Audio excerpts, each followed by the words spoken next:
Welcome to Conversations on Leadership with Dr. Dave. Today, we've got a special guest. We've got Brandan Thomas, who is the Executive Director of the Winchester Rescue Mission.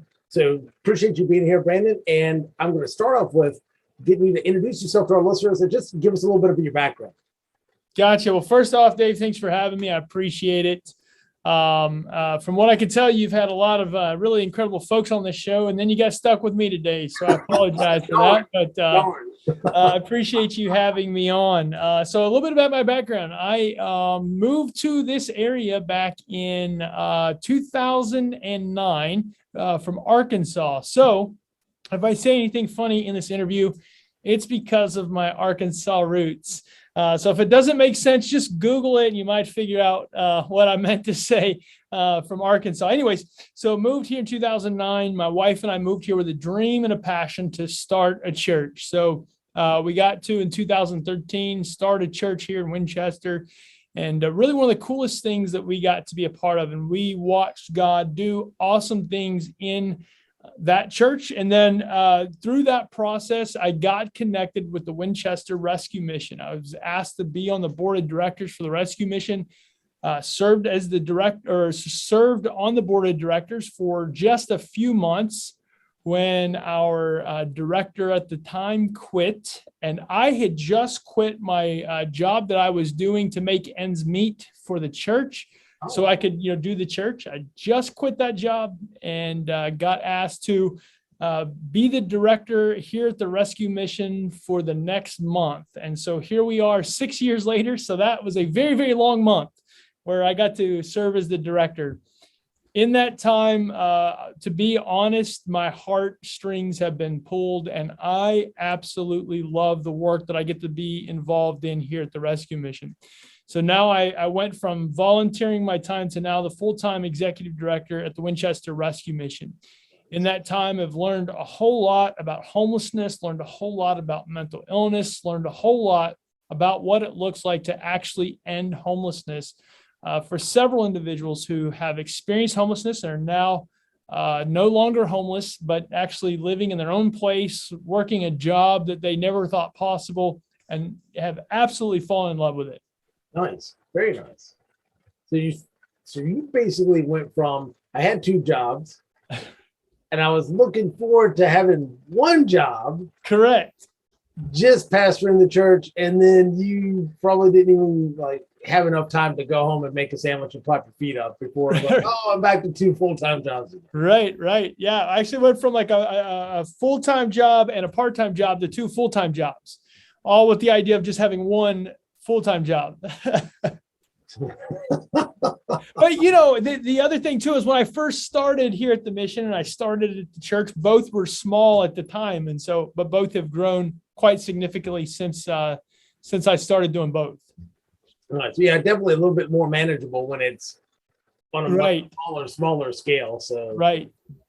That's why you grow your team and you grow your people and have to depend on them quite a bit. So exactly. That's probably been one of the hardest and maybe biggest challenges, and we'll probably get into that here in a bit, but is going from a one-man show, because all you have to do is manage yourself, to managing a whole bunch of other folks and actually staff at both locations.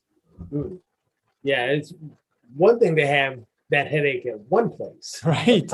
Yeah. Your text message blowing up with headaches from two places. Exactly. Right. Yeah. That's funny. Well, let's start out with the first question here. What does leadership mean to you, and what does good leadership look like? Sure.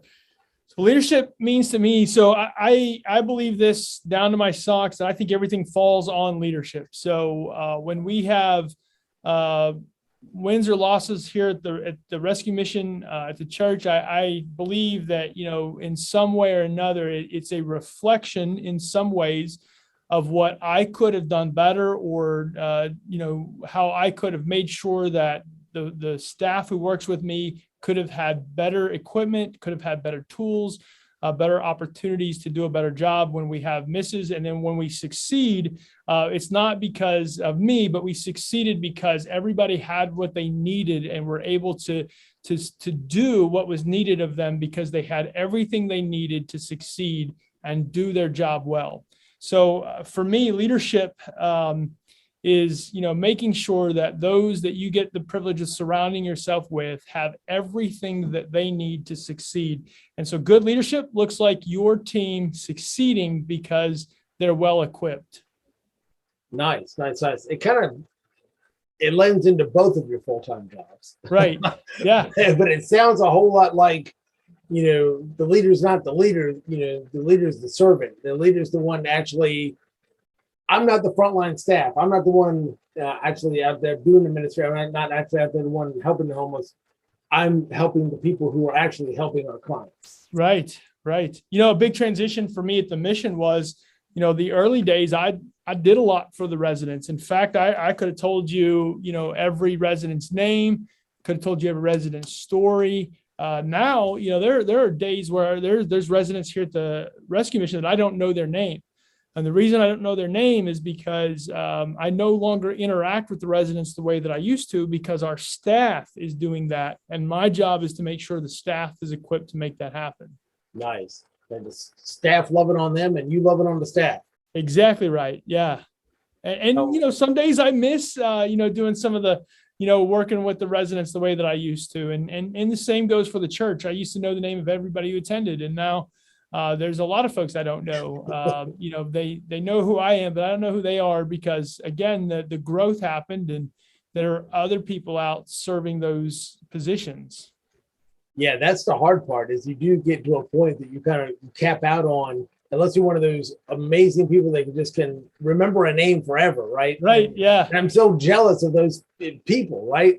But right. It lets you that way, even to a certain degree, you just get to a point where like you're max. I can't remember everybody. And I remember one time I realized that myself, like the hard way, is because I remember I used to teach years ago for a clinical program at a community college in Virginia Beach. And I remember, when it was time for testing day, right? Mm-hmm. And all these people, just hundreds of people coming through, right, doing this testing. And you see people like, hey, you tested my blah, blah, blah, blah, blah exam. I'm like, yeah, I literally saw 275 people roll through there, right?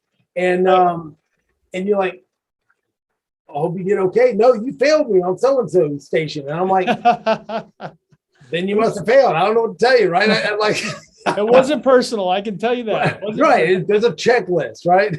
You just go down the list. You either get it or you don't. I don't know. It's, it's funny that, because you're like, they only remember you. You're the only one person of that. They come and visit the church. You're the only lead pastor that's up on that stage. Right. Preaching. And then there's hundreds of people in the audience. And you're like, oh. Exactly. Yeah. Right. Yeah. And, we experienced that through just even with a lot of the work at the rescue mission. I think one of the joys we've had is we've got a great relationship with our local media. So like our newspaper and I do a lot of like Facebook videos and things like that. And so folks they see my face in a lot of places. And so, and again, it relates to that. There's one of me, there's multiple of them. And sometimes that can be a real challenge of, feeling bad. Cause again, I used to know everybody or, the people that I knew their name, or the people that knew me, I knew their name. And we were able to communicate that way. And now a lot of folks know who I am and I have no idea who they are, or they attended the church, 3 or 4 years ago. And remember, I did that one thing for you. There was a lady who came by the mission the other day, and she'd mentioned to me that, she needed help for her brother. And she mentioned to me that she offered to watch my dog like 3 years ago because I was going on a trip to Arkansas.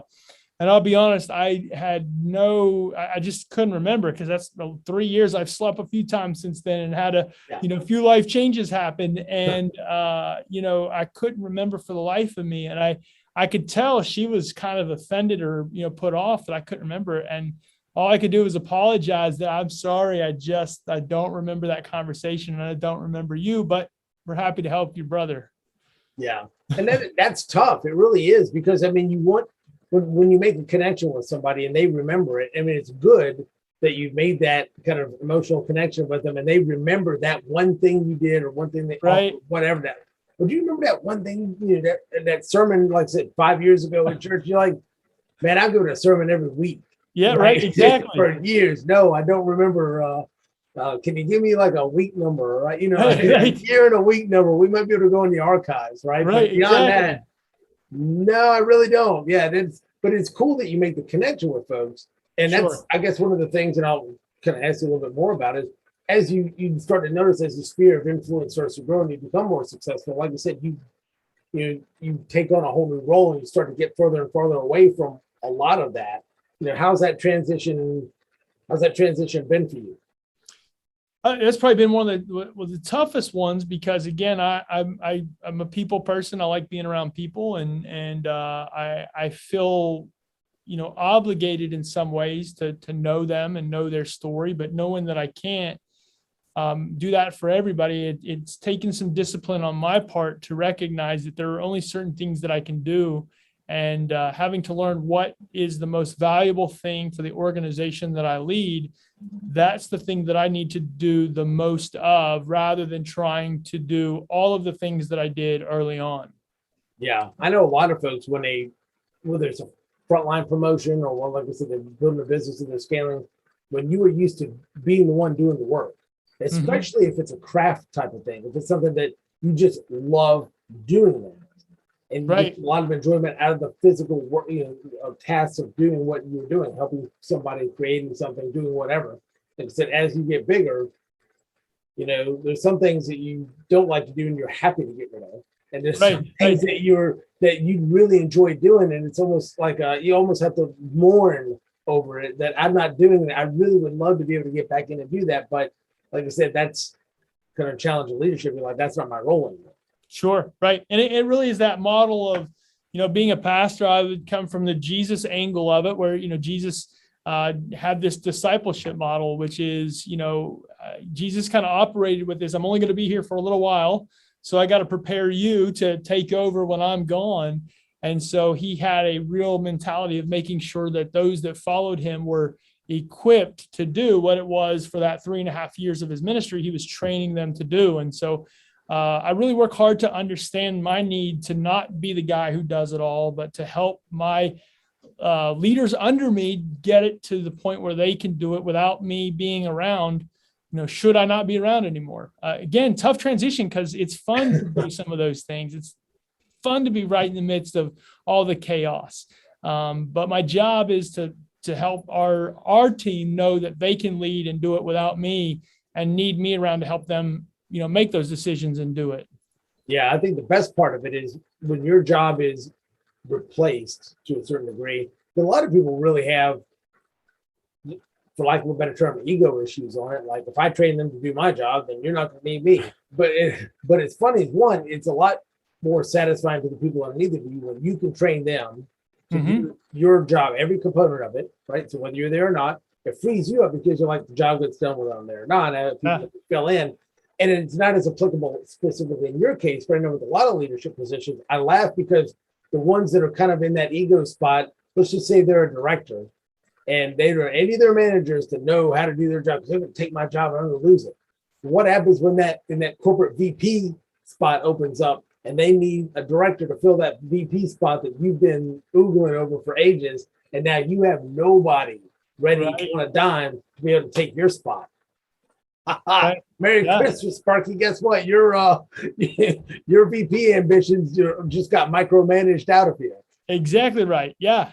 And so I want my staff to be able to, one of my favorite things that happens around here is somebody will come in and they won't know who's in charge. And it's not because of a chaos circus. It's because everybody is so equipped, or at least I hope, equipped to be able to make decisions in their area of influence, in their sphere of what they're doing, that they're able to operate as though they're actually leading their area. That's their thing to lead, rather than, well, I got to go ask Brandon, or I got to see what, I don't want to be in a circumstance where our staff feels like they have to wait for me to get permission. I want them to own the thing that they're in charge of and be able to make those decisions and be able to lead their area.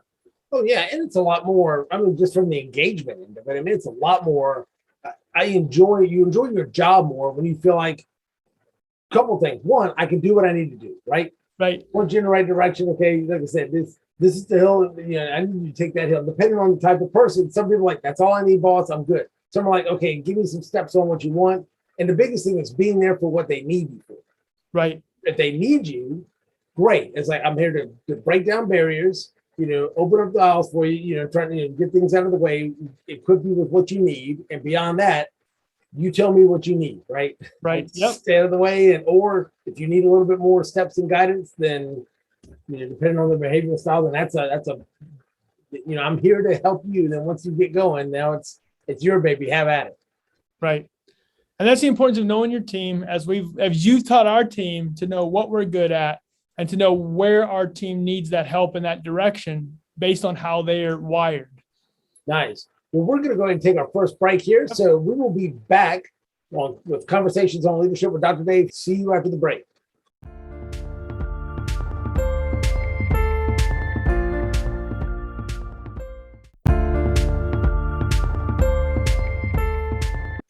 Welcome back to Conversations on Leadership with Dr. Dave. We are here with Brandan Thomas, the Executive Director of the Winchester Rescue Mission. And we were talking about equipping teams and leadership and that sort of thing in the first segment. So for our second segment, I wanted to kind of lead off with one question. And it was really, what is one of the biggest leadership challenges that you've had to face? Always one or multiple. Your choice, brother. It's an hour show. We got time to fill. All of the gray hairs that I have developed in my time would tell you there's a lot of big leadership challenges that I've had to face. In fact, I'm growing my hair out right now simply because it's turning gray so fast. I thought I would do it before it all turned to gray. And it's because of those big leadership challenges. But the older I'm getting, the more that I'm learning. I would tell you, I think the biggest leadership challenge I've had to face is leading me. Figuring me out, getting myself under control, making sure that I've learned me and how I react in certain situations, how what my bent is when it comes to looking at circumstances, so I've had to learn how I'm wired, learned how I respond to situations and things like that, so I can refine my skills, refine my ability to lead, so I could be the leader that my team needs me to be. So, I could give you story after story where I dropped the ball or I messed the whole thing up. But if you were to boil those stories down to what is the biggest leadership mistake that you made, I was not leading myself well. I didn't know myself well. I didn't, take charge of myself to be able to lead in that situation the way my team needed me to lead. Interesting. Well, I want to kind of like a follow-up on that, especially seeing that for yourself. And yeah, we could go into a bunch of stories. I'm sure it'll be fun, but we're not trying to throw all Brandon's dirty laundry in the street today either, right. But what do you see as one of the biggest mistakes that leaders make today? Yeah, I think for me, one of the biggest mistakes that I see a lot of leaders make, and obviously mistakes that I made early on, was a lot of leaders unfortunately believe that it's their job to know all the answers, right? So they work hard because they don't want to appear as though, oh, wait a second, I didn't know what that was, or I didn't know what that meant. I didn't, I did not know that. So what they do is they pretend to have all the answers. And it goes back to what we talked about in the last segment, which is, they absolutely don't want anybody to have their job. They want to appear as they've got it together. They know what they're doing. They don't want to look incompetent. So where they fail is, rather than just be honest about the idea, I don't know that specific thing, you fail to allow your team to rise to the occasion and bring their expertise to the table. One of my favorite things to do is to sit around the table with my staff and have no idea about stuff. Tell me about this. Let's figure this out. Here's this big, hairy issue we have to deal with. And that's a regular thing in the rescue mission world, because we deal with some of the most complex situations that can be thrown at somebody. And so I regularly sit at a table where I have no idea what to do, but I'm able to throw this circumstance out, and our team begins to throw in ideas and bring their expertise to the table. And what happens is we're able to come up with really incredible creative solutions because I am not the expert, because collectively we become experts together. No, I like that. And just kind of as almost of a squirrel moment coming off of that, you were talking about there are some really big problems like that in the rescue mission community. For people who aren't necessarily familiar with the rescue mission, like the Winchester Rescue Mission just isn't a standalone. So tell me a little bit about the rescue mission system in general, and then kind of the organization that oversees that you were telling me about the other day. Yeah, that was super interesting. So I am, of course, I'm the director of the Winchester Rescue Mission, and we are part of a network of rescue missions that is called CityGate Networks. CityGate Network is a network of over 300 rescue missions across the country. So there's a good chance if you're listening to this or watching this from somewhere, outside of the Winchester area, you are in another city, maybe a major city like Nashville or Los Angeles or Dallas, wherever. I guarantee there's a rescue mission close by that's connected to CityGate Network. And so CityGate Network on a nightly basis houses more or shelters more individuals than any other network of shelters in the country. So most people who are sheltered in the United States are connected to a CityGate network shelter. And so the rescue mission is part of that. And we are constantly working hard to, what we say here at the rescue mission is we want to see an end to homelessness. And the only way we're going to see an end to homelessness is we have to combat a lot of the core issues that have created homelessness in our country. For me, this is Brandan talking. This isn't CityGate. This is none of that. But I don't believe for one second that homelessness is a poverty issue. Homelessness is a multiple issue. There are multiple issues that lead to homelessness. And so it takes multiple different approaches if we have any hope of seeing an end to homelessness. A lot of what we see here in our shelter, and I can tell you a lot of shelters across the country see the very same thing. We see a lot of mental illness. There used to be a time in our country where somebody who was severely mentally ill might end up in like a institution or something like that. Right. But unfortunately, those don't exist anymore. So what we've done to a lot of people experiencing psychosis that's been brought on by severe mental illness, unfortunately, what happens to them is they are what we've kind of decided as a culture is the most compassionate thing we can do for somebody who is suffering from psychosis brought on by severe mental illness is to put them on the street. And that's just heartbreaking. We would never treat somebody with cancer the way we treat somebody with mental illness. But that's where we're at, and that's what's happening. And so my shelter alone, and again, I know that there are many other shelters experiencing the same thing, but our shelter alone here in Winchester, we have 90% of our residents have a diagnosed mental illness.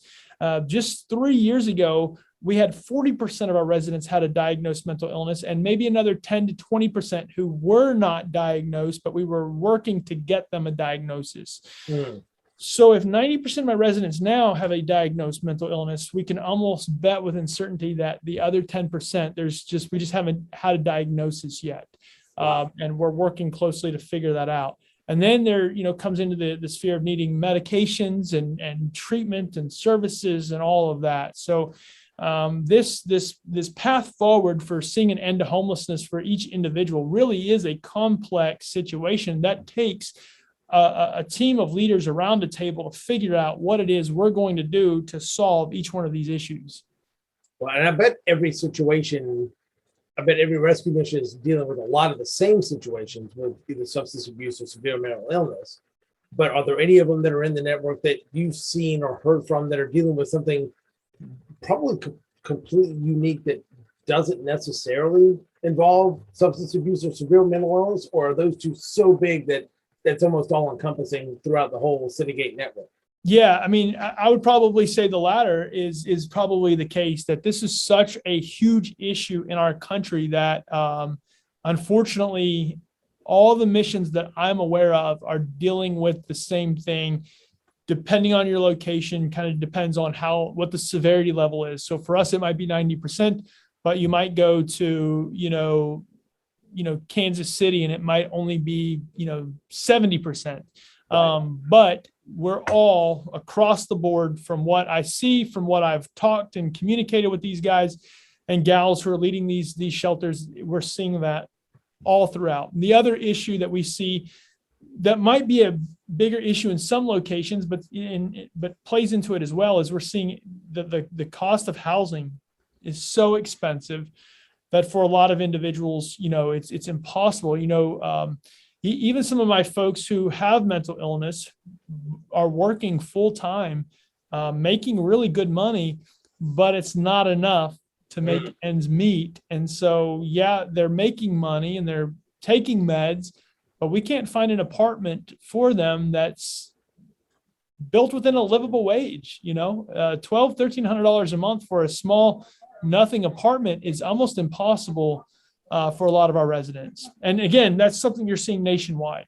Wow. And the sad part about that to me is, even if you do have severe mental illness or diagnosed mental illness and you are compliant with your medication, and at least it's managing it, you manage it enough to where now you're a member of society, you're out working a full-time job, you're making an income, you're contributing, you're doing that, then the homelessness, at that point, it's almost like that is where it almost hits that stereotypical, okay, now this is more of a poverty thing because I just don't make it up because the rents are so high. It's because the mental illness part is under control. Right. And that's one of the rare cases where it's like, okay, well, all right, that's what it is. But but like I said, I'm sure that's if it's 80-20 or 90-10, that's the minority of the issues. Correct. Because they have been on a treatment program, and the bad thing about folks with severe mental illness, and it just as much as folks with diabetes, right? Right. Yeah. Taking my meds and I'm doing my thing and I'm feeling so much better. So I stopped taking my meds because I'm feeling so much better. And my blood pressure's been great. So I stopped taking my medicine. I was like, that's the reason your blood pressure, but that's exactly. You're feeling so good because you're on your meds all the time. And that's one of the hard jobs that we have here at the mission is making sure that our residents who are doing well stay compliant with their meds, because again, they get into this, I feel good. And unfortunately for a lot of your meds for folks with severe mental illness, they have pretty rough side effects. Yeah. So what happens is somebody who is doing really well on the meds stops taking the meds because of the side effects. And then it's just a matter of time before we start to see that slippery slope begin to reveal itself again, and we get into trouble. And, the vicious cycle just starts over. Gotcha. We got about 3 minutes left of this segment, but I got another question for you. Sure. So we'll talk about leadership, but one of the things that I've always said is, leadership is influence. Maxwell talks about that, and then I think really if you can increase your influence by being able to connect with people and truly make those connections, and then so it's almost like A equals B, B equals C, A equals C kind of thing. Being able to really connect with people helps improve your leadership. But in a couple of minutes, to me, how important is it with your position at the rescue mission to be able to make those connections in the community, and how much is drawn on do you being able to do your job to be able to connect with all these different resources out there in the community? Yeah. So I think, developing my influence, so to speak, is probably one of the most important parts of my job. And the reason is because as I've just described, I think a lot of people have misunderstandings of what leads to homelessness. And because there's misunderstandings, resources end up going to places that are actually not helping solve the problem. It's actually creating and enabling the problem.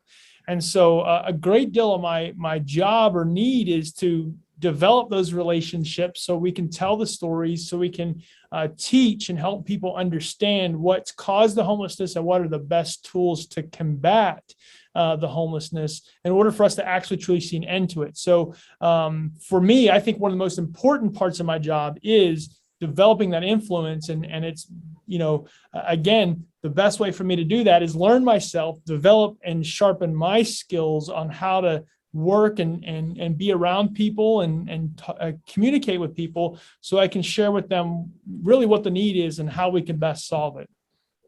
Yeah, 'cause it almost seems that to a certain degree, I mean, there's so many either other nonprofits, healthcare facilities, things in the community that play into, like, we couldn't do our job if we weren't connected to all these other people. Oh, 100%. I mean, just here alone, we are connected with so many organizations that do so many things because, again, such a complex problem. We need everybody to help us do it. So we have to develop that network at every opportunity we can. Well, we might talk about that in the next segment a little bit, just as far as the fact of having that effective communication and connecting skills to kind of go along with leadership. So we'll talk a little bit about that maybe in the next segment, but we're going to go ahead and take our next break. So we will be back in just a few moments with Conversations on Leadership with Dr. Dave.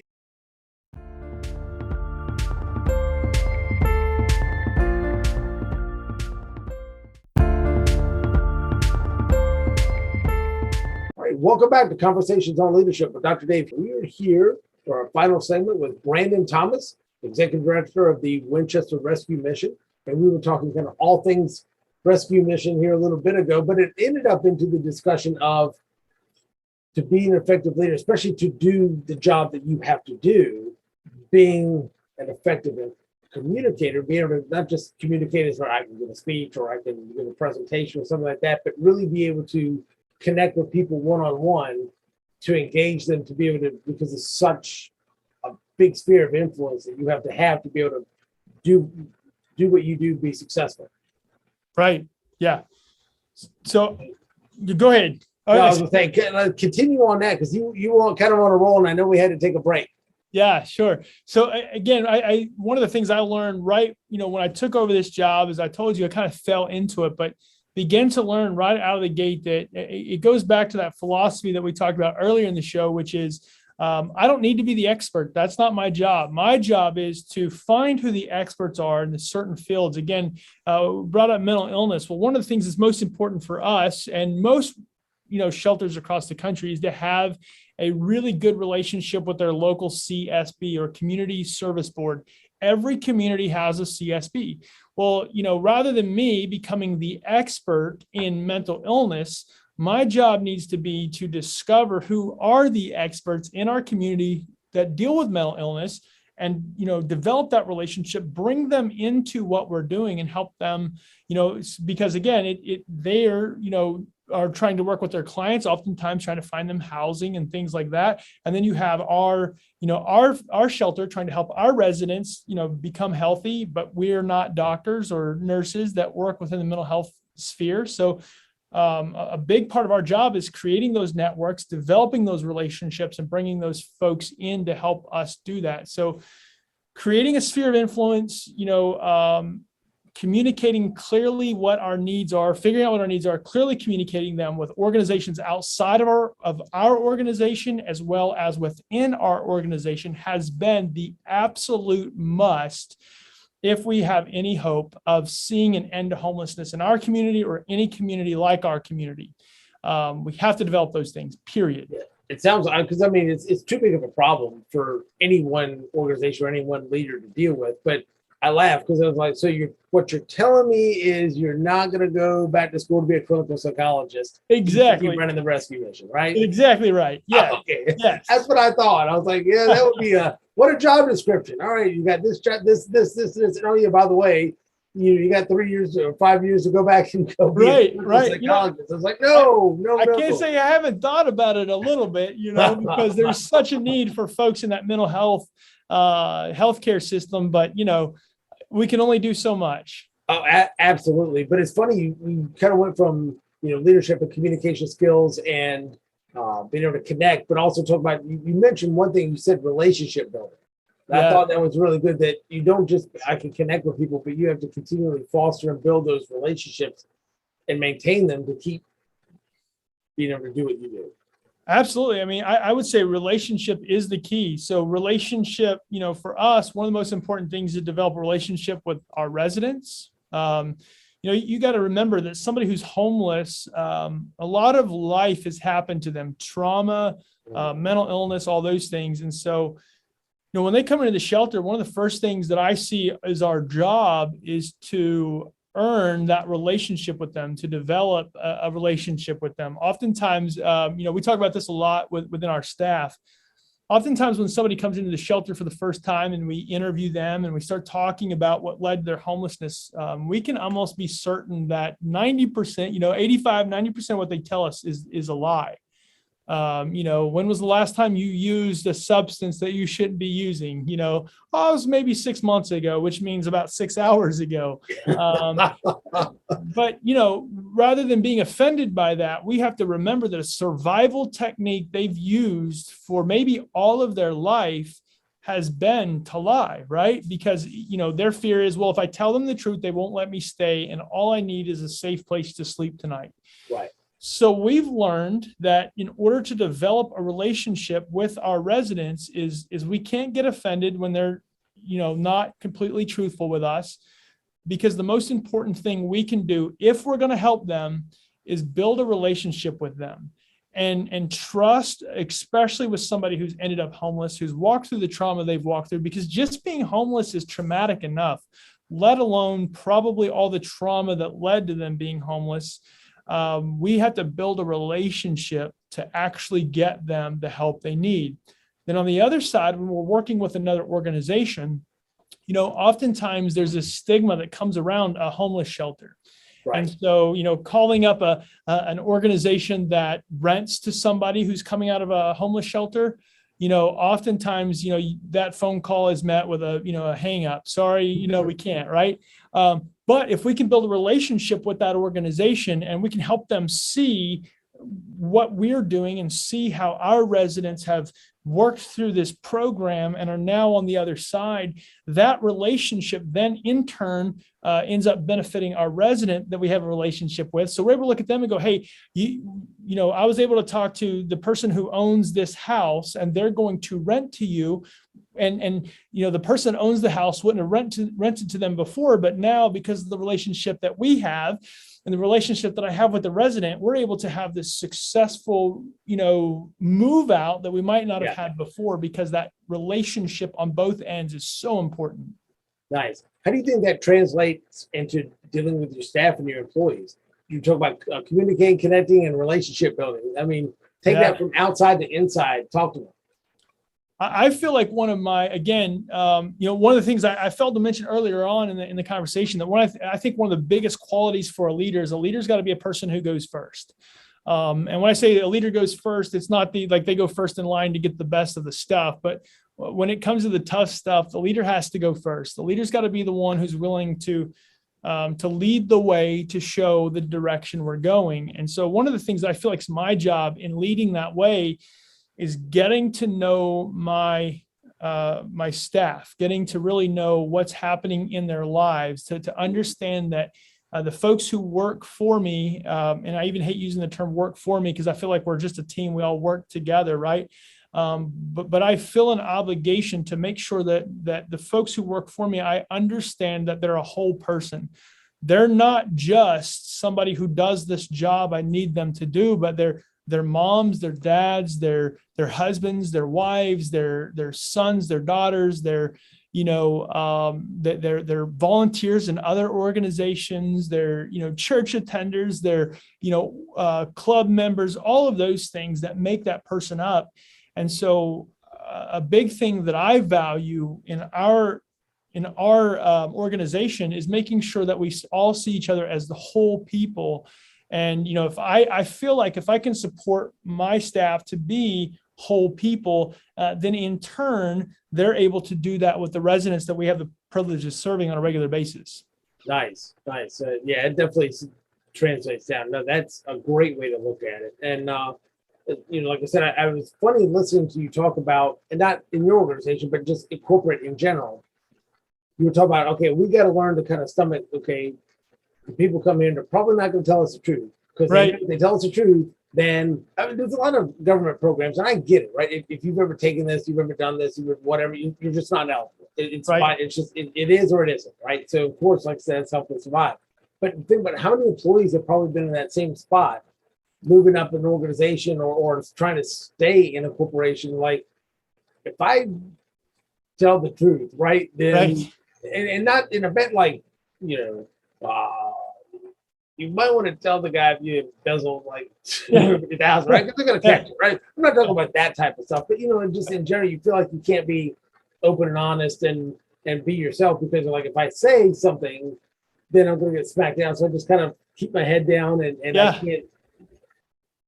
One of the things I encourage all the time, and you could come in here and ask our staff on a regular basis, what's one of the phrases that Brandan says all the time. And it's this, and I learned it from one of my mentors because he gave me this freedom to do this. But I tell my staff all the time, I want you making mistakes. Because one of the things I've learned early on is if you're not making mistakes, it's because you're not doing anything. Yeah. So I'd much rather you come in here and tell me, here's where I messed up and here's what I did. Oftentimes though, staff will come in and say, oh, I really messed this up. And I'm like, awesome. That's okay. Because I know what did we learn? Yeah, we're doing something, right? So what did we learn? How would we do this different?